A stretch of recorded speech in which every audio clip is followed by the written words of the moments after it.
Hello मेरे दोस्तों, आज हम आप लोगों से बहुत दिनों के बाद मिले हैं। किसी कारण बस वीडियो अपलोड नहीं कर रहे थे, लगभग 3 या 4 मंथ हो गया, लेकिन आज से मैं कंटिन्यू वीडियो अपलोड करूंगा। तो चलिए आज हम बात करेंगे कंसिस्टेंट सिस्टम, इनकंसिस्टेंट सिस्टम पर। कंसिस्टेंट सिस्टम क्या होता है? A system of equation is said to be consistent if its solution exist. कहने का मतलब हुआ कि सिस्टम ऑफ इक्वेशन को हम कंसिस्टेंट बोल सकते हैं यदि सॉल्यूशन एग्जिस्ट करता है। सिस्टम ऑफ इक्वेशन को हम कंसिस्टेंट बोल सकते हैं यदि यह सॉल्यूशन एग्जिस्ट करता है। इनकंसिस्टेंट क्या होता है? A system of equation is said to be inconsistent if its solution doesn't exist. कहने का मतलब हुआ सिस्टम ऑफ इक्वेशन को हम इनकंसिस्टेंट बोलेंगे यदि यह सॉल्यूशन को एग्जिस्ट नहीं करता है। तो इसको हम एक एग्जांपल से समझेंगे, ठीक है ना। उससे पहले हम क्या करते हैं और सिस्टम ऑफ इक्वेशन का सॉल्यूशन फाइंड करने का मेथड को देखते हैं, ठीक है। Solution of system of linear equation, solution of system of linear equation. Let the system of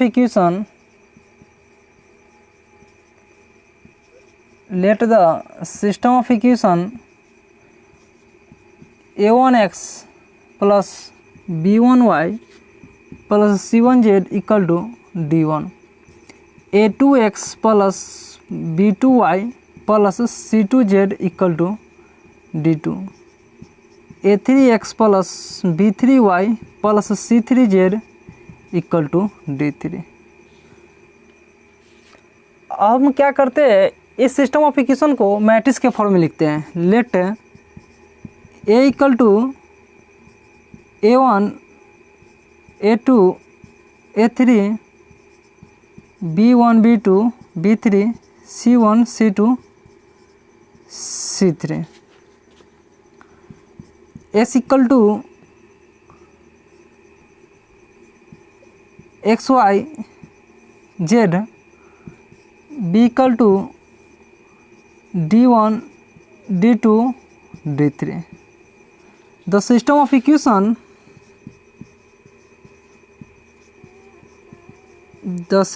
equation can be written in the form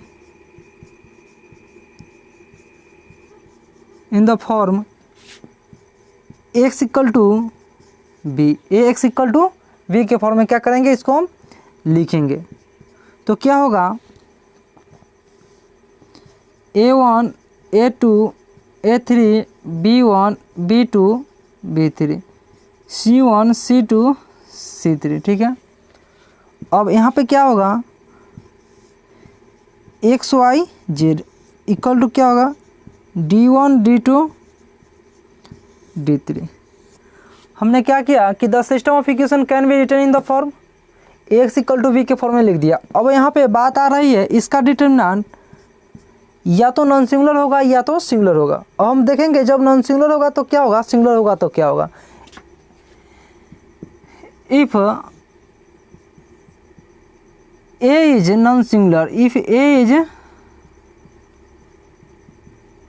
non-singular, that is determinant of A not equal to 0, then क्या करेगा, inverse exist करेगा। then the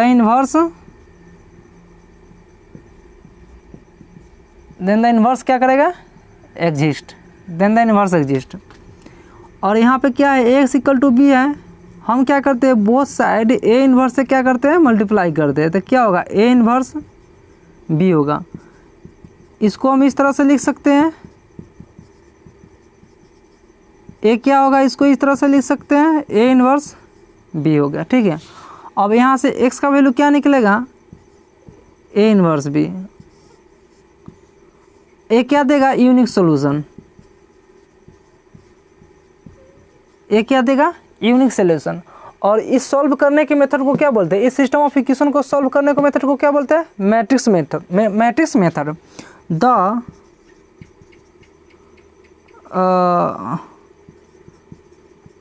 the method of solving system of equation is known as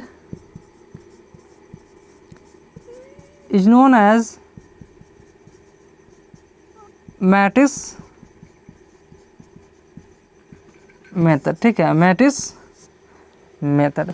जब इसका determinant, if इसका determinant क्या होगा, 0 होगा, मतलब कि सिंगुलर होगा। If A is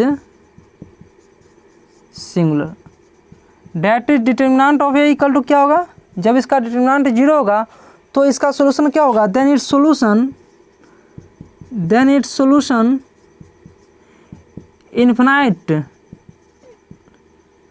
infinitely many solution या और नो सॉल्यूशन, या तो इन्फिनिटली मेनी सॉल्यूशन होगा या तो कोई सॉल्यूशन नहीं होगा। जब इसका डिटर्मिनेंट नॉट इक्वल टू 0 होगा तो इन्वर्स एग्जिस्ट करेगा, इसका मतलब है इसके पास यूनिक सॉल्यूशन होगा, एक नेक्स्ट सॉल्यूशन जरूर मिलेगा।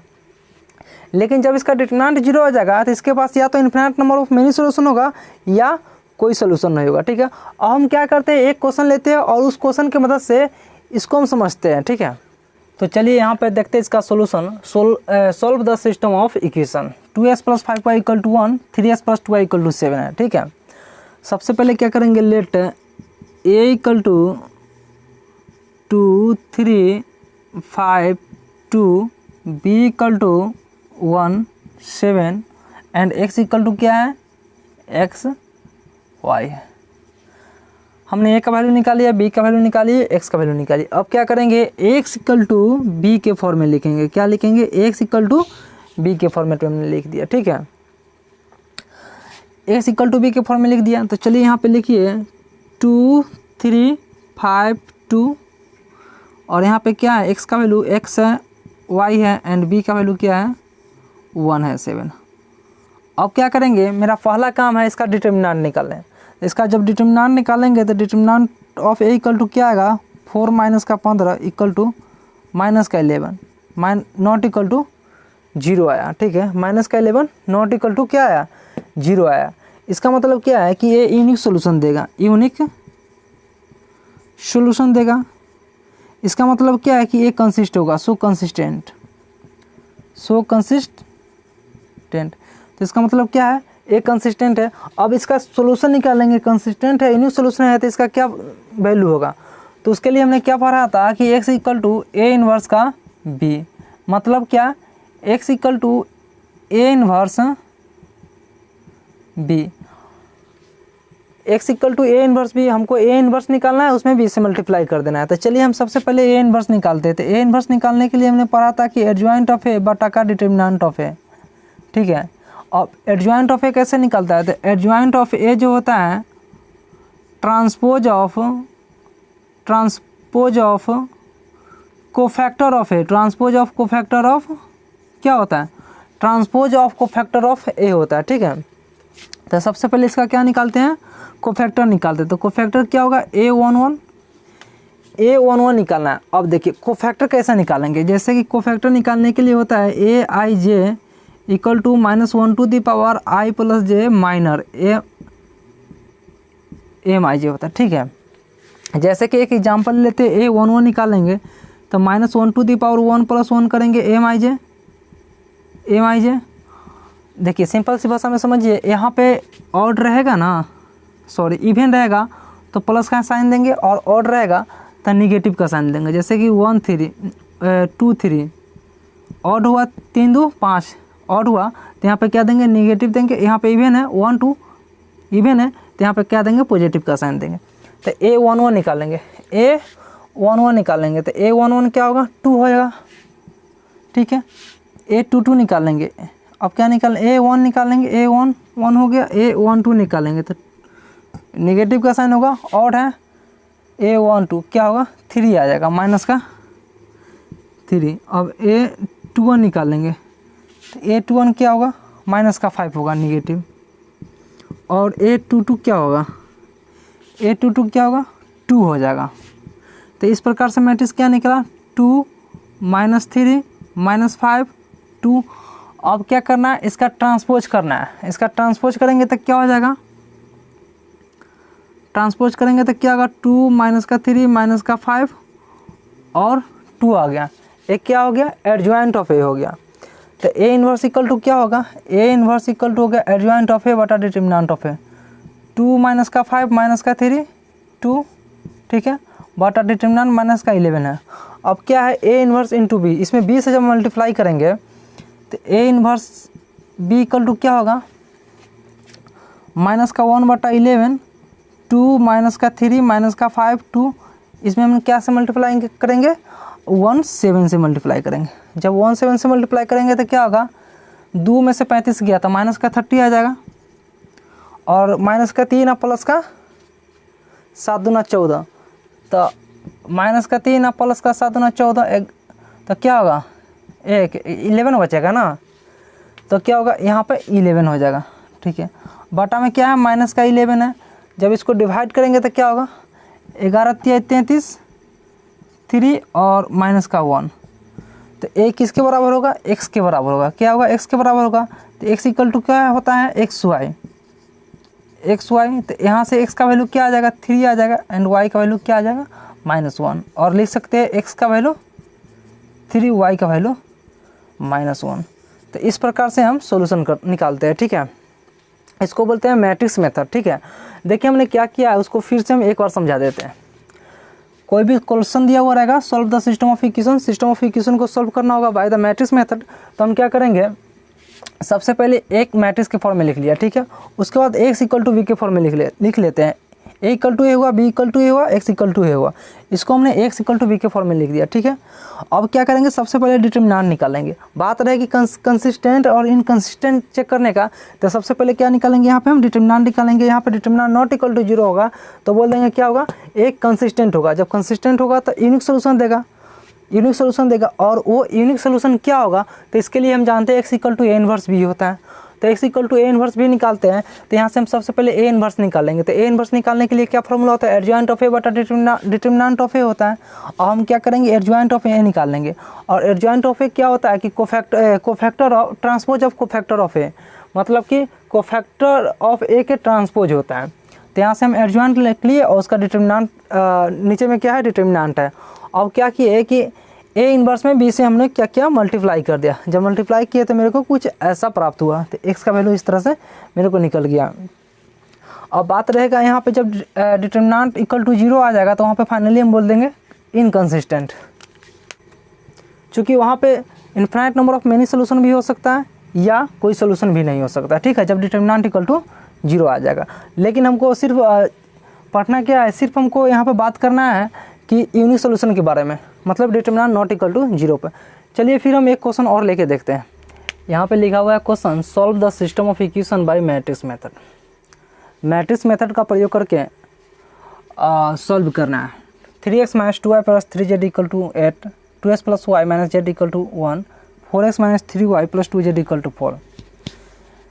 लेट a इक्वल टू कितना है, 3 2 4 -2, b इक्वल टू 1 माइनस का 3 3 - 1 2 3 - 1 2, b इक्वल टू कितना है 8 1 4 और x equal to x y z।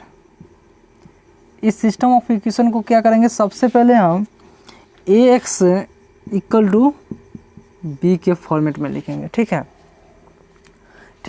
तो यहाँ से हम क्या निकालेंगे, पहले लिख लेते हैं 3 2 4 -2 1 माइनस का 3 और 3 - 1 1 2 है ना, x y z equal to 8 1 4, ठीक है। सबसे पहले क्या करेंगे, यहाँ से हम डिटर्मिनेंट निकालेंगे। सबसे पहले क्या करेंगे, डिटर्मिनेंट निकालेंगे। तो डिटर्मिनेंट क्या आएगा, -17 नॉट इक्वल टू 0 आएगा। इसका मतलब है यूनिक सोल्यूशन है, कंसिस्टेंट है, यहाँ पे इन्वर्स एग्जिस्ट कर रहा है। जब इन्वर्स एग्जिस्ट कर रहा है तो हम जानते हैं कि x इक्वल टू क्या निकालना होता है, a इन्वर्स b निकालना होता है। ए मेरा क्या होता है, सॉल्यूशन होता है। तो क्या करते हैं, सबसे पहले हम ए इन्वर्स निकाल देते हैं। ए इन्वर्स निकालने के लिए क्या होता है, एडजॉइंट ऑफ ए बटा का डिटर्मिनेंट ऑफ ए। तो एडजॉइंट ऑफ ए निकाल लेंगे, ठीक है। तो एडजॉइंट ऑफ ए क्या होगा, यहाँ से A11 निकालेंगे, ठीक है। तो इसका हम क्या करते हैं, डायरेक्ट पुट वैल्यू कर देते हैं, ठीक है। तो A11 का वैल्यू क्या हो जाएगा, यहाँ से माइनस का 1, ठीक है। A12 का वैल्यू कितना आ जाएगा, माइनस का 8। A13 का वैल्यू कितना आ जाएगा, माइनस का 10 आ जाएगा, ठीक है। A21 का वैल्यू कितना आ जाएगा, माइनस का 5। A22 का वैल्यू क्या आएगा, माइनस का 6। और A23 का वैल्यू कितना आ जाएगा, 1 आ जाएगा, ठीक है। और ये A31 का वैल्यू कितना आ जाएगा, माइनस का 1। A32 का वैल्यू कितना आएगा, 9। A33 का वैल्यू कितना आएगा, 7 आ जाएगा, ठीक है ना। इतना वैल्यू होता है, ठीक है, इतना वैल्यू होता है। अब हम क्या करते हैं, इसको एक मैट्रिक्स के रूप में लिखेंगे। तो क्या होगा, -1 -8 -10 -5 -6 1 -1 9 7 होगा, ठीक है। इसका जब हम ट्रांसपोज करेंगे तो क्या होगा, एडजॉइंट होगा, क्या होगा, ADJ हो जाएगा, ADJ हो जाएगा। इसका ट्रांसपोज करने के बाद तो क्या होगा, -1 -8 माइनस का 10 माइनस का 5 माइनस का 6 1 माइनस का 1 9 7 हो जाएगा, ठीक है। ADJ हो गया, इक्वल टू क्या होता है, अब A इन्वर्स इक्वल टू क्या होगा, ADJ बटा determinant of A. A inverse equal to क्या होगा, ADJ A बटा डिटर्मिनेंट ऑफ ए, यही ना है। तो क्या होगा, यहाँ से डिटर्मिनेंट क्या होगा, माइनस का 1 बटा 17। और यहाँ से क्या है, -1 माइनस का 8 माइनस का 10 माइनस का 5 माइनस का 6 1 माइनस का 1 9 7, ठीक है। A इन्वर्स हो गया। अब क्या करेंगे, इसमें B से मल्टीप्लाई करेंगे तो क्या निकल जाएगा, x equal to A inverse B से मल्टीप्लाई करेंगे, x equal to A inverse B। जब हम B से मल्टीप्लाई करेंगे तो क्या होगा, माइनस का 1 बटा 17 माइनस का 1 माइनस का 8 माइनस का 10 माइनस का 5 माइनस का 6 1 माइनस का 1 9 7। B से मल्टीप्लाई करोगे 8 1 4 से, तो क्या होगा, 8 1 और 4 से जब मल्टीप्लाई करेंगे तो मल्टीप्लाई करने के बाद क्या आ जाएगा, यहाँ से मल्टीप्लाई करने के बाद क्या आएगा, यहाँ से लिखेंगे तो -8 -5 और -4 8 5 13 8 5 13 4 17, तो माइनस का 17। और यहाँ से क्या होगा, -32 64 और -6 70 70 में से 36 गया तो क्या होगा, माइनस का 34। और यहाँ पे क्या होगा, -80 1 सच को 28 29 80 में से 29 गया तो माइनस का 51 बटा कितना है, -1 बटा 17। तो इस तरह से वैल्यू कितना आएगा, 17 1 2 3। तो यहाँ से क्या निकला वैल्यू, x का वैल्यू क्या निकला, x का वैल्यू 2, मतलब यही नहीं निकला मेरा, x y and z equal to कितना हो गया, 1 2 एंड 3। मतलब कि x बराबर कितना आया 1, y बराबर 2 एंड z बराबर क्या आया 3 आया। तो इस तरह से सॉल्यूशन होता है, ठीक है। हमने क्या किए, कुछ नहीं किए, बस इस टाइप का मैट्रिक्स दिया, इस टाइप का सिस्टम ऑफ इक्वेशन दिया हुआ रहेगा। तो क्या करेंगे, सबसे पहले मैट्रिक्स के फॉर्म में लिखेंगे, ठीक है। उसके बाद x इक्वल टू b के फॉर्म में लिख लेंगे। उसके बाद यहाँ से डिटर्मिनेंट निकालेंगे। जब डिटर्मिनेंट नॉट इक्वल टू 0 आ रहा है ना, तब क्या बोलेंगे कि A इन्वर्स एग्जिस्ट करेगा, यूनिक सोल्यूशन होगा। जब यूनिक सोल्यूशन होगा तो इसका सोल्यूशन निकालने के लिए क्या मेथड होता है, x equal to A inverse b का हम यूज करते हैं। तो यहाँ से क्या निकालते हैं, A इन्वर्स निकालते हैं। A इन्वर्स निकालने के लिए एडजॉइंट ऑफ A बटा डिटर्मिनेंट ऑफ A होना चाहिए। और एडजॉइंट निकालने के लिए क्या होता है, ट्रांसपोज ऑफ कोफैक्टर होता है। कोफैक्टर का क्या होता है, ट्रांसपोज होता है। तो हमने क्या किया, यहाँ से एडजॉइंट निकालिए। एडजॉइंट निकालने के बाद क्या किए, एडजॉइंट निकल गया, इसका मतलब A इन्वर्स हो गया। A इन्वर्स इक्वल टू होता है एडजॉइंट ऑफ A बटा डिटर्मिनेंट ऑफ A। अब A इन्वर्स में हम क्या किए, B से मल्टीप्लाई कर दें। जब B से मल्टीप्लाई किए तो इस तरह से मेरा x y और z का वैल्यू निकल गया।